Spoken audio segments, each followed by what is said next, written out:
Continuamos con esta entrevista con el doctor Miguel Valerio, uno de los grandes penalistas jóvenes de este país. Doctor, ahora ha salido que el Foro Económico Mundial dice que esta es la peor justicia que hay de qué sé yo cuántos países. Estamos ya como en los penúltimos de 139 o qué sé yo, estamos 134. ¿Es tan mala la justicia dominicana? Mira, yo quisiera ver el informe, la fuente del informe, Eso es importante porque nada para más uno poder determinar, porque aquí se habla mucho. O sea, si tú te fijas, las críticas son sobre los casos grandes, sí. pero aquí los casos grandes es el 5% del sistema. Punto uno. Punto dos, no es cierto, y te lo puedo dar por la experiencia, que aquí hay una corrupción rampante judicial. Eso no es correcto. Incluso yo tengo las fórmulas de ver cuando hay un caso hay algo raro o no. Pero yo soy un abogado defensor. Claro. O sea, yo no puedo decirle todo lo que yo he aprendido en mi ejercicio. Pero yo sí sé decir, mira, aquí hay un problema, no hay un problema. Pero el tema de la Al corrupción, contrario, luego se están quejando los jueces que por cualquier cosa lo están. ahí va. Sí. O sea, hay jueces que han dado un fallo y están sometidos. Y son un fallo que tú te das cuenta que son errores judiciales. Sí. Pero eso no es corrupción. Entonces, ¿cuál es el tema de la justicia dominicana? Primero, ha tenido un pésimo defensor, porque en la gestión de Mariano Germán se ha hecho un tema de disciplinario muy rígido, tanto así que hay protestas. Entonces, ¿cuál es el tema? Hay una disciplina en los jueces, un tribunal disciplinario que desde mi óptica no funciona adecuadamente, porque está haciendo proceso por quítame esta paja. O sea, cualquier persona que se haya perjudicado en un caso va y pone una denuncia, suspenden al juez, le quitan el sueldo. Si a eso le sumamos toda aquella persona que por todo critican, porque aquí todo lo criticamos, claro, y tú le dices, bueno, pero tú viste el caso. Yo te puedo poner ejemplo. Es más, te puedo poner ejemplo. De casos de corrupción donde dicen, no, nosotros depositamos un informe, que sí, y cuando tú, ¿dónde está el informe? ¿Dónde está el informe financiero, el informe técnico evaluando esa obra? Sí. ¿Qué tiene que hacer el juez si no me depositan la prueba? Descargar. Eso hace. No hay de otra. El magistrado Jean Alain Rodríguez, cuando llegó, dijo algo interesante. Él dijo, yo quiero expedientes sólidos y que se puedan sustentar en la justicia. Y eso es correcto. O sea, un juez decide en base a las pruebas que se dan. Por eso es que yo digo que es muy fácil ver cuando hay algo errado o no. Muy fácil. Incluso los jueces, los juicios se graban ahora. Y uno podría ver hasta los videos para, bueno, ¿por qué este juez le dio más credibilidad al testigo que al otro? Entonces, no es tan fácil como decir corrupción. Ahora que hay una serie de instituciones, pues si tú me dejas, digo nombre. No, pero venga acá, aquí no hay compromiso. Participación ciudadana, por ejemplo, que hace un informe de transparencia, que tú dices, bueno, ¿y dónde sacamos los datos y la fuente?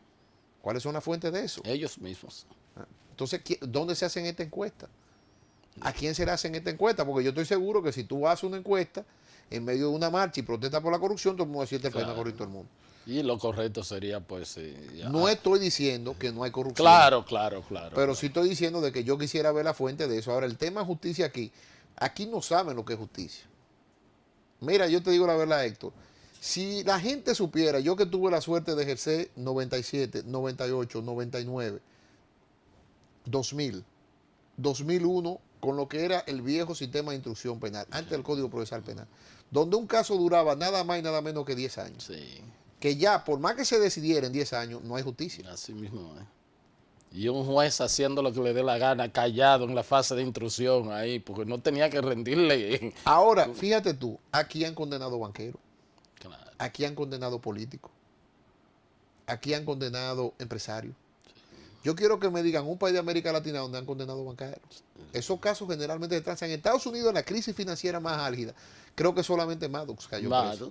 Y era por un asunto ahí que era fuera hasta de Entonces, cuando tú ves el tema de las discusiones que uno ve aquí del tema de justicia, bueno, pero ¿cuáles son los criterios para uno decir, sí, es la justicia más corrupta? Porque tendríamos que aplaudir en lo otro. Lo que pasa es que es muy bueno ya un programa acabar. Y acabar un juez que, por cierto, no puede hablar. Eso es así. O sea, eso es muy bueno. Yo lo que le invito a todas las personas que critiquen, que practiquen. Que vayan a los tribunales. Inclusive no tienen que ser abogados. Incluso no tienen que ser abogados. Tú levantas estadística, cuánta gente han descargado, por qué lo descargaron, vamos a revisar los expedientes, qué es lo que dice el juez, qué motiva el juez. Entonces ahí tú puedes llegar a conclusiones. Pero mientras tanto, A mí ese tipo de encuestas, así, sin yo poder ver quién es la fuente, no puedo hablar. Eso es Y así. te estoy diciendo el informe de transparencia, el informe, que nadie puede negar que aquí hay corrupción. Sí.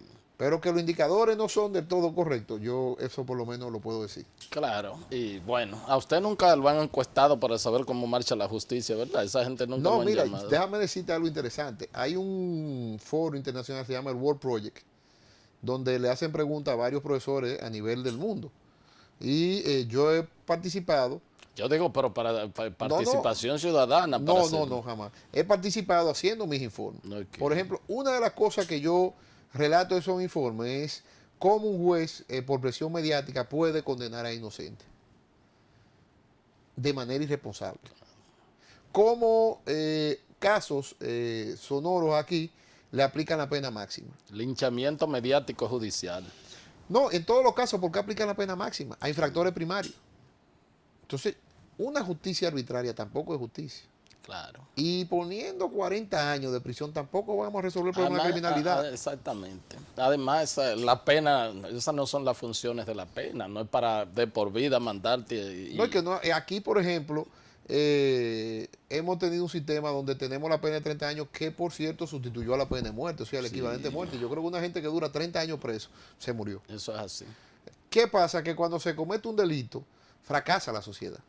Eso hay que decirlo. O sea, uno que defiende se da cuenta de que la persona que comete un delito no es verdad que no se arrepiente. Todo lo contrario. Lo que pasa es que es muy bueno hablar desde fuera. Yo siempre he dicho que es muy fácil criticar. Claro. Eso es fácil. Usted que ha vivido esos dramas de gente que aunque hayan cometido Mira, yo he visto cosas, familias destruidas sí. y reconociendo su culpa. Dicen, no, yo reconozco que esto pasó, porque yo no defiendo con temas absurdos. O sea, es muy difícil que tuve una defensa mía absurda. Usted no es de los que le dice, de que dime la mentira, que yo, dime la verdad que yo digo la mentira. No. Yo creo que cada persona dice su verdad, que tú tienes que respetársela. Tú no puedes tampoco decirle esto, y con lo que se me dice yo trabajo. Claro. Pero al final de cuentas es muy fácil criticar. Eso es lo mejor del mundo, criticar. Eso es así, eso es así. Mire, doctor, usted es un penalista, pero hay otros temas ahí que es un tema de ustedes, los abogados. Yo creo que todos los abogados tienen que saber Constitución, porque primero es la norma superior, ¿verdad? A partir de ahí es que sale todo este tema que se debate sobre ley de primarias, de partidos políticos. Yo quisiera conocer. Mira, en República Dominicana estamos pecando del constitucionalismo agudo o la constitucionality aguda. Da pena que un partido como el PLD, que ha gobernado 20 años, caiga en una trampa de unos constitucionalistas que analicen un tema político. Eso es lo primero. Por ejemplo, yo quisiera ver la ley electoral trabajando el tema de cosas que son sensibles, delitos electorales.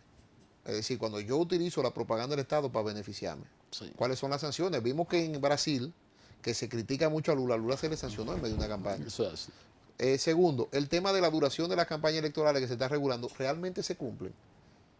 O sea, ¿por qué tenemos que ver un cartel 3 o 4 años de reelección antes? Un ministro en medio de una puesta de obra, de una inauguración de obra, que se reelijan. O sea, ¿por qué tenemos que estar viendo eso? Y yo no te lo digo por el presidente Danilo Medina, sino te lo digo por todos los presidentes. Eso es así. Entonces, ¿cuál es la diferencia entre el gobierno y el partido en términos electorales? ¿Qué sucede? Que el tema electoral, la primera situación que lo han reducido a un tema constitucional, en eso no estoy de acuerdo. En segundo lugar, sobre el tema primaria abierta o primera cerrada, yo soy un amante de la libertad. O sea, yo soy un amante de la libertad y creo plenamente en la libertad. Por eso, la evaluación que se hace, yo creo que ninguna ley puede imponerle a un partido que una primaria sea abierta o sea cerrada, sino que tiene que votarse en su órgano interno. Es cierto que hay una jurisprudencia del 2005, eso está ahí, pero el tema de la revisión de sentencia o no va por ahí los tiros. Yo creo que aquí se está jugando con la democracia. Aquí quieren llegar a imponer situaciones que uno sabe que no son normales. Un partido tiene que decidir, mucho menos que la Junta organice la primaria de los partidos. Segundo, ¿cuáles son los derechos de los militantes entonces?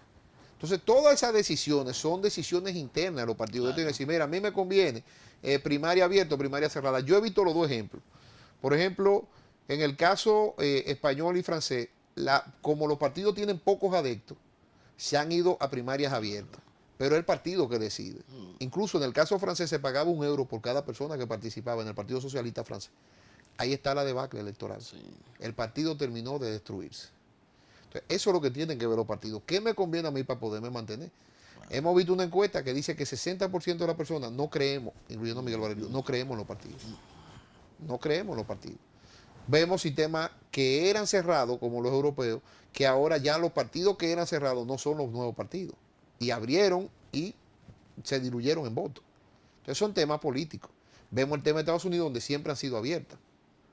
Tú vas y votas por el candidato que tú entiendas. Y yo creo que puedes votarte en las dos elecciones. No, si uno se inscribe en un partido, tiene que votar en ese, no puede votar en el otro. Entonces, ese tema sí, ahora los republicanos están dando golpes para cosas, porque por esa apertura se le metió una gente que no es de su establishment, y ahora... Ahí está el problema. Entonces, el tema de las primarias, abiertas o cerradas, mi posición es que sería inconstitucional que la ley dijera que son primarias abiertas o cerradas. Eso sería cualquiera de las dos. Cualquiera de las dos. Creo que lo que tiene que decir la ley electoral es que se organizará una primaria, que el partido tiene libertad de organización y dependiendo de las conveniencias partidarias se da.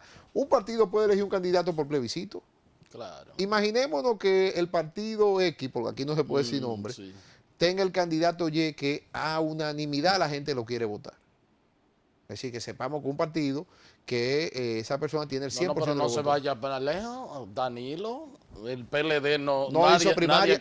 Sí. Entonces, ahí está. Ahí está. Entonces, el tema de la organización... ¿Usted se imagina que hubiese habido una ley obligatoria de primaria abierta? No podría ser candidato. Sí, porque entonces, ¿con quién iba a competir? No podría ser candidato. No podía ser candidato porque todo el mundo se retiró. Además de que yo creo que a los partidos la primaria abierta, pero es una opinión particular, no le conviene. Salvo que tenga un descrédito, una legitimación total, porque una primaria abierta podría llevar a la conclusión de que el partido que más votos sacó puede ganar un tema de porcentaje electoral. Yo entiendo que el cerrar las primarias es lo correcto. Claro. Que el tema de la democracia interna, para eso ya está el Tribunal Superior Electoral. Si, por ejemplo, yo le quito una candidatura a alguien de manera ilegal, que vaya al electoral, pero usted imponerle a un país la primaria abierta o imponerle a un país la primaria cerrada, yo creo que es una decisión equivocada. Eso es así. Doctor, hay apelación con respecto a la medida de coerción que se le varió a el ingeniero Víctor Díaz y al empresario Ángel Rondón. Ustedes, ya eso es ahora en noviembre, ¿verdad? 14 de noviembre. 14 de noviembre. Mire, esas son de las cosas que uno no entiende. Consuetudinariamente, en todos los casos, una persona que obtiene su libertad provisional bajo fianza. O sea, una libertad... Una variación de coerción, de fianza, mientras no se decida definitivamente el proceso. O sea, yo no creo en la prisión preventiva. Tienen que ser casos horrendos, que para mí deberían ser asesinatos con mucho indicio, porque no estamos hablando de un asesinato de suposición. Eso lo prevé el código. O un sicario, tú dices, bueno, tú un hombre peligroso. Inclusive la peligrosidad, que yo lo he estudiado mucho en los últimos años, tiene que ser en el ámbito que a ti te atrapan, no una peligrosidad colectiva. Ahora los jueces, por todos, no, esto es muy peligroso, te fuiste indefinidamente a la prisión. No, un sicario obviamente tiene que proteger a la sociedad, tiene que sacarlo a la sociedad. Pero hay hasta homicida primario que uno ve que fue en el fragor de una discusión que podrían esperar su juicio en cosas. Imaginémonos a alguien que fuera en legítima defensa y que logra demostrar 2 o 3 años después que fue en legítima defensa, pero fue 1 año y medio, 1 año y 6 meses a prisión. Tú le vas a devolver su año y 6 meses. Más en un país que no hay indemnizaciones para ese tipo de cosas. Entonces, esas situaciones yo entiendo de que apelar una decisión por apelar no tiene sentido. Y va a una decisión que no toca el fondo, porque lo que está tocando es si él se va a fugar o no. Entonces, yo le aseguro lo siguiente. Víctor Díaz ha firmado 2 veces el libro, después que salió. Ha pagado una de las fianzas más caras de la República Dominicana. Como le dijo ahorita, aquella persona que se va del territorio nacional, en pocas horas puede ser que esté de vuelta. Y se va a presentar por su propio pie el día 14 de noviembre en la Suprema. ¿Cuál necesidad había de apelar esa decisión? Y no ha adulterado nada, no podía, porque tenía ya, cuando viene el problema de Odebrecht, 4 años que no era funcionario. No tenía acceso a la prueba, no tenía control de la prueba. Las pruebas están en el Estado. Entonces, al final de cuentas se apeló, Vamos a ir a la apelación, nosotros somos muy respetuosos de la justicia. Claro. Y en la apelación yo estoy casi seguro que va a pasar lo que pasa no con el expediente de Víctor Díaz Rúa, sino que pasa con todos los expedientes. Una vez que una persona obtiene su libertad bajo fianza, es muy probable que dure el proceso fuera y si al final se determina que es culpable, entra en prisión motu propio. Yo creo que los índices aquí de, que no he visto estudios de eso, de fugas, son muy mínimos. Muy mínimos. A todo el mundo lo agarra. Es un problema. Y cuando la policía quiere atrapar. Cuando lo quiere atrapar. Gracias, doctor. A ti, Héctor. Gracias a ustedes por haber estado con nosotros y será pues hasta otra entrega de su programa de Entero Crédito. Hasta entonces.